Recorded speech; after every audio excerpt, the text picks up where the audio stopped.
Bueno, Silvia, ¿cómo estás? Bienvenida a este programa que denominamos el confinamiento. Gracias por tu tiempo. Y como ya comentábamos, trabajás en diferentes lugares, en centros comunitarios. Y una de las primeras cuestiones que quería preguntarte, vos trabajás en Dique Luján, en lo que es zona norte. Y muchas veces zona norte, a la mirada desde el porteño centrismo, por decirlo de alguna forma, se ve como todo un gran country o solamente un barrio alto, esa zona norte, zona próspera, si se quiere decir, entre comillas. Pero sin embargo, bueno, vos trabajás en esa zona norte, en espacios comunitarios, donde obviamente, entre otras actividades, pero es un poco por lo que vamos a charlar hoy, distribuyen bolsones de alimento. Así que, digamos, esta imagen que pareciera construirse de esa forma no es tal, ¿no? No es todo como se lo presenta quizás desde la lejanía. Contanos un poco cómo es este lado B, lado oculto, o el lado que no se muestra tanto de esta zona norte en relación a estas actividades comunitarias que vos realizas. Bueno, sí, no cabe duda de que zona norte dentro del conurbano bonaerense es la zona económicamente más rica, digamos. Yo soy de zona oeste de nacimiento y siempre cuento que cuando era chica, una broma que hacíamos entre los compañeros de colegio era: pará, ¿dónde te crees que naciste vos? ¿En San Isidro? Era como decir zona top, ¿no? Después con los años me vine a vivir a zona norte. Y me encontré con un lugar con contradicciones muy marcadas, ¿no? Porque están las zonas más ricas, como las lomas o los countries, que acá han crecido muchísimo, y a su vez los barrios donde yo desempeño gran parte de mi tarea. Si bien soy psicóloga, digo que soy psicóloga comunitaria con una clara opción por el trabajo en los barrios. Donde realmente la desigualdad es muy grande, ¿no? O sea, es un abanico muy grande el de la zona norte, y especialmente en estos barrios se dan carencias muy profundas, como la falta de trabajo, a veces problemas muy serios con el agua contaminada de los pozos, por el establecimiento de fábricas, no sé, muchas faltas de oportunidades que en los barrios esto se da, ¿no? Yo donde trabajo, además, tiene una peculiaridad, que es una zona, la llamamos rural, porque, bueno, es la zona de Dique Luján, al lado de Villa Lañata, partido de Tigre, donde es un barrio particular dentro de los barrios, decimos nosotros, ¿no? Porque, bueno, las casas están construidas a un poquito más de distancia unas de otras. Muchos de ellos vienen de las islas, entonces traen todo el ritmo del isleño. La construcción es en alto por el tema de las inundaciones. De hecho, el barrio donde yo trabajo se llama barrio Rialto, re alto, ¿no? O sea, porque en su época sufría mucho las inundaciones, e incluso queda debajo de lo que se llama la vía muerta, por donde antiguamente pasaba un tren que ya no pasa, y el barrio quedó por debajo de la vía muerta. Y bueno, donde tal vez el trabajo de la gente tenga que ver más con las changas, con trabajos ocasionales, muchos informales, algunos acceden a trabajos en fábricas, muchas mujeres en trabajo doméstico o de cuidado de niños. Pero bueno, sí, la diferencia es muy marcada, y con esto de la pandemia, donde decimos que todo se hizo mucho más visible, ¿no?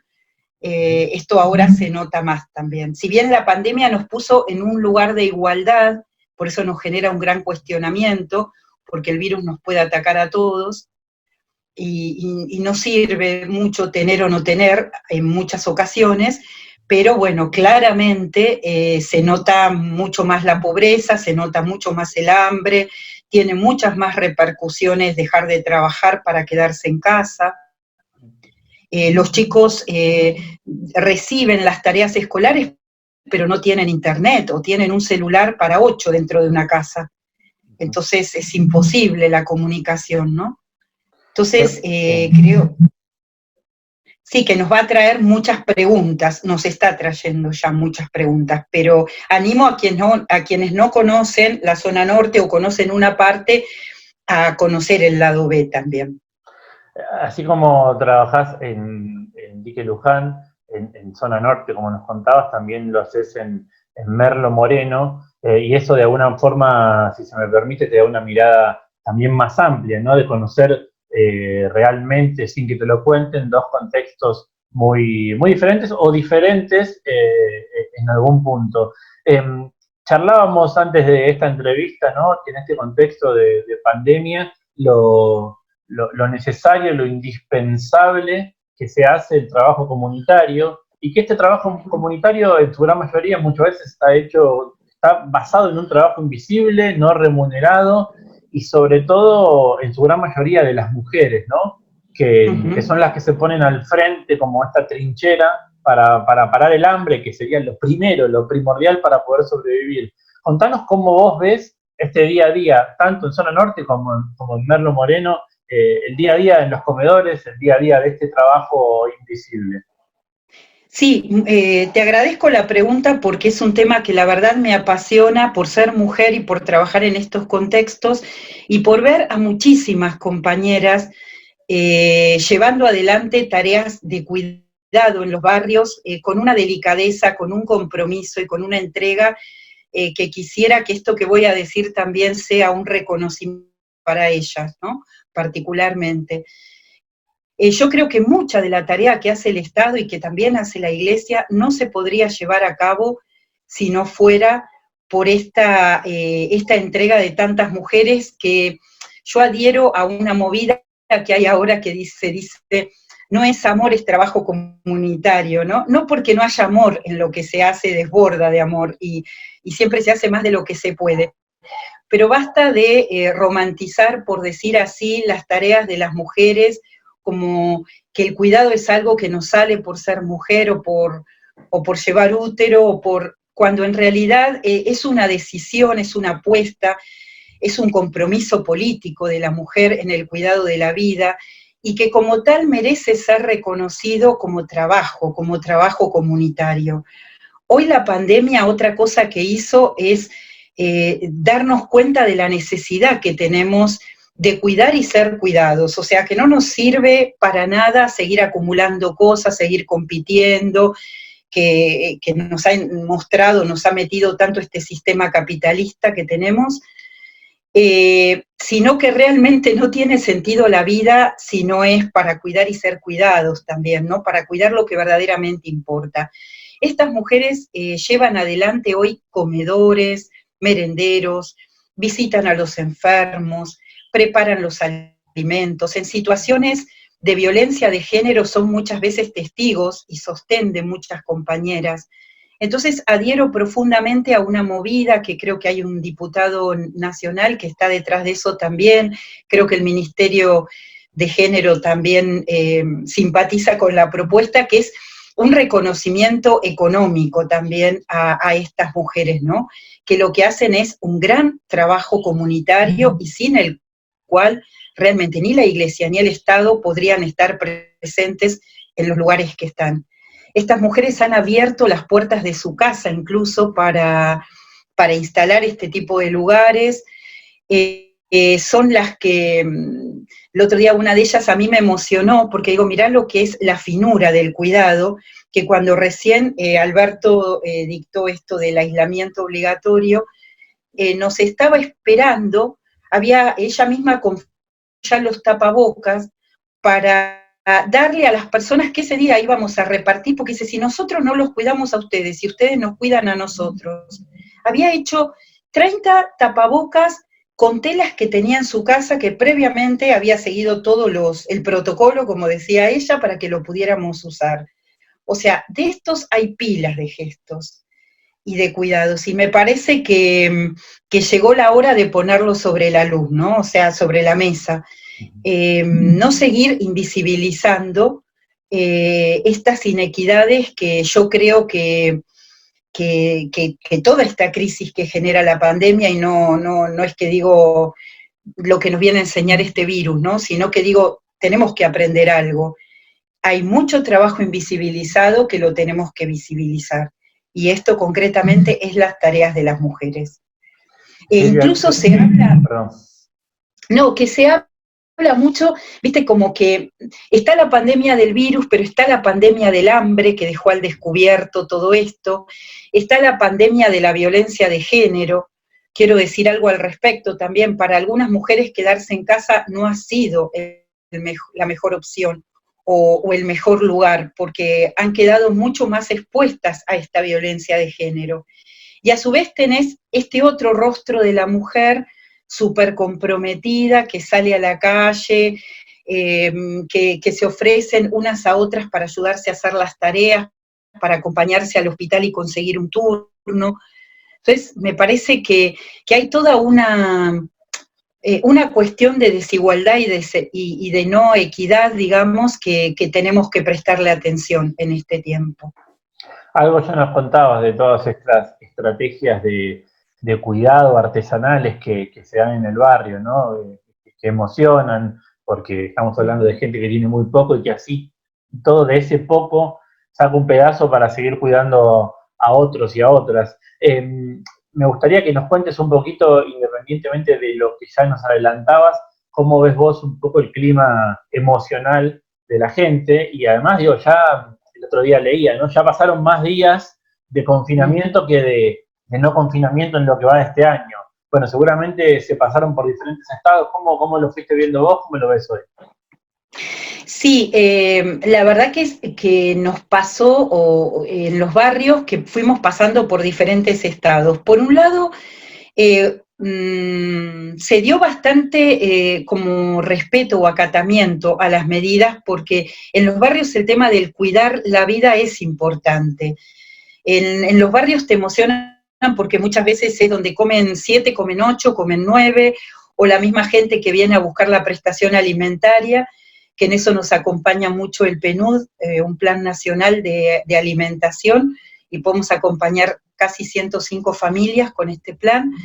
Son los que muchas veces nos dicen, pongamos una caja y que al irnos cada uno dejemos un producto para tal familia que nunca recibe y no le da a nadie en el barrio, porque ellos saben quiénes reciben, de dónde reciben y cómo, ¿no? Entonces, esos gestos que hacen particularmente, y ellos promueven, a mí me habla, por un lado, del gran cuidado y respeto por la vida, con lo cual las medidas al principio se tomaron bien, se tomaron, bueno, vamos a cuidarnos. Con el tiempo, obviamente, empezaron a sentirse otras cosas, ¿no? El cansancio, algunas me decían, por favor, déjame ir al centro, aunque sea a barrer, porque dice, necesito salir de mi casa un rato, ¿no? Y es entendible también, porque creo que nos ha pasado a todos que hemos festejado ir al supermercado, aunque sea para ir a comprar algo y tener un motivo por el cual salir a la calle, ¿no? Entonces después vino el cansancio, también vino el enojo, porque uno empieza a tomar conciencia de las cosas que a esta altura pensaba que iba a estar haciendo y no las va a estar haciendo, ¿no? En su momento nosotros habíamos empezado el año pasado con el FINES, la educación para adultos. Habían hecho un semestre y querían estudiar, ahora querían retomarlo como fuera, pero el FINES no está programado todavía online, o por lo menos el que nos corresponde a nosotros. Entonces, de nuevo, esta sensación de empiezo algo largamente postergado como adulto, adulta, y de nuevo algo pasa que no sé si me voy a recibir, ¿no? Vuelve el fantasma. Entonces, el enojo también a veces surge. Pero bueno, creo que en los barrios hay un gran entrenamiento en la paciencia y en la resistencia, ¿no? Y está como esa sabiduría de ya va a pasar, o hemos pasado otras, ¿se acuerdan del 2001? Se acuerdan de otros momentos de la vida del centro que parecía que, qué sé yo, que por ahí se cerraba por otros problemas que había. Entonces tienen una gran memoria resistente, de resistencia. Y eso, nosotros trabajamos mucho con asambleas populares de mujeres que vienen como 40 los viernes. Entonces vamos recreando esos espacios como podemos, porque el internet a veces no ayuda, no es lo mismo, no podemos hacer reuniones, pero bueno, vamos buscando pequeñas estrategias para seguir cuidando el fuego, ¿no? Y el fuego de la resistencia, está. Qué interesante lo que decís, porque digo, cuánto muchos de la clase media, ¿no? Intelectual y demás, tenemos que aprender de toda esa memoria colectiva de resistencia que nos enseñan siempre las clases más humildes, que en muchos casos, como lo relatás perfectamente, son las más avanzadas en lo que es la vida comunitaria, ¿no? O sea, lo practican, no lo dicen ni Sí. lo teorizan. No. Lamentablemente nos quedamos con muy poco tiempo, pero hay una última pregunta que parece personal, pero, y obviamente a vos te va a tocar como personal, voy a pedir que la resumas brevemente, pero me parece que es una muestra colectiva y interesante para replicar y multiplicar. Digo, vos teniendo la posibilidad de vivir en otro lado, de tener otra opción, de vivir en otros barrios, por decirlo de alguna forma, elegiste irte a vivir mucho más cerca del pueblo. ¿Cómo fue esa opción? ¿Cómo maduró en vos? ¿Cómo la llevaste adelante? Si querés contarnos brevemente. Sí, a mí el barrio, desde hace muchos años, la verdad me enamoró la vida del barrio por el proceso comunitario. Hoy diría que mi familia es también el barrio, ¿no? Yo siento que aprendo mucho, confirmo muchas de mis opciones y de mis decisiones, y eso hace que el tiempo que no he vivido en los barrios he extrañado mucho la vida de los barrios, y por eso, bueno, ahora hace ya unos años nos vinimos a vivir con mi compañero que también tiene esa misma opción y esa misma pasión a Troncos del Talar, que también es un barrio, ¿no? Es como la experiencia de la familia grande, de la patria grande, que también hablamos, donde, digamos, no alcanza, yo aprendí eso, ¿no? En el barrio, no alcanza con preocuparse por uno, ni por siquiera por su propia familia. Estamos para un proyecto más grande, estamos para abrazar a una familia más grande, y el barrio para mí es una escuela de vida, ¿no? Donde crecí, donde me formé, donde sufro, donde celebro, donde me río, donde lloro y donde maduro también como mujer y como argentina. Así que bueno, hoy no podría vivir fuera del barrio.